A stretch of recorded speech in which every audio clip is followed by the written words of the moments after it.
Yo, hey everybody. So I just had a buddy over and we played All-Star Baseball 99, Nintendo 64 Acclaim Sports. And frankly, I remember playing this back in the day, I'd say the early 2000s. And I was sorely disappointed. The game did not hold up very well.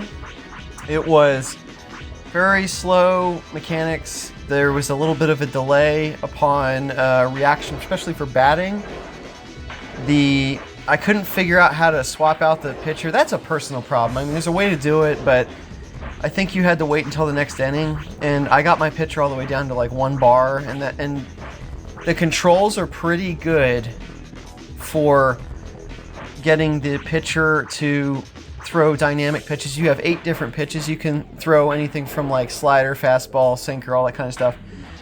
But when you get down to 1 bar, the pitcher literally throws like down the center, and you can't get it to really do anything dynamic from speed to angle. So it becomes almost impossible to get to fool the batter unless the person playing is just not very good with the game. So even an amateur is able to pick it up after about 5 innings. So your typical game being 9 innings if you have a clear leader and you're not tied up. But yeah, it didn't hold up well. Really wasn't too happy with it. And I'm probably going to play it again in a group setting just because it is kind of fun to kill people at it. But the other thing is, when you would actually control the outfielders, they would auto catch. So if there was ever a pop ball, a pop fly, you were almost automatically out. And there was very little left to the imagination there.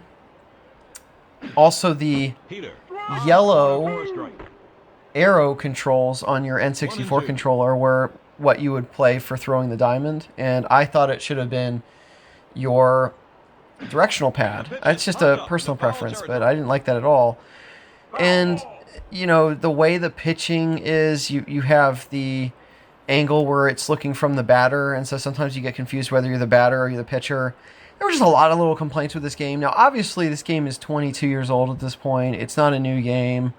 Also, it's baseball. Not everybody likes baseball games, but there are a lot of different games that are better than this in terms of the baseball category. But anyway, wanted to share that. This is a bit of a review.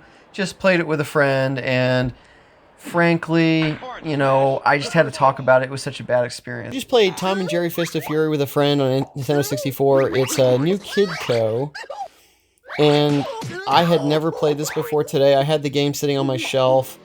This is a 96-97 production for Nintendo, licensed 1995 Nintendo. And frankly, I played the Versus mode, and it cracked this up. It was absolutely hilarious playing this. It's really fun.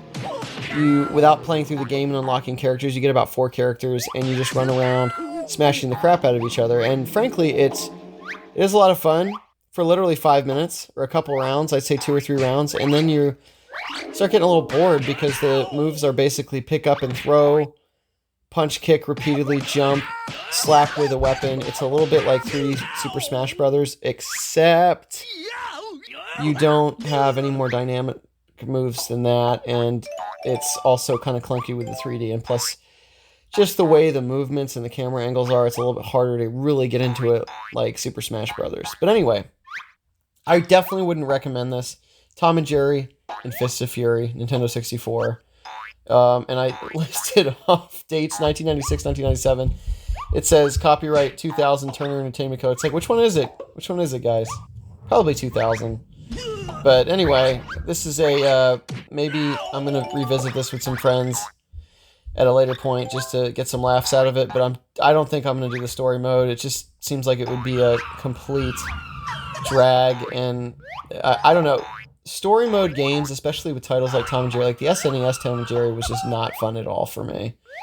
There were certain ports in the game where it was just impossible to beat. I know N64 dropped a challenge on some of those, but, you know, just not super high expectations for the adventure mode or the story mode on this. But anyway, thanks for watching. Feel free to like, share, and subscribe. Feel free to hit that notification bell, and take care.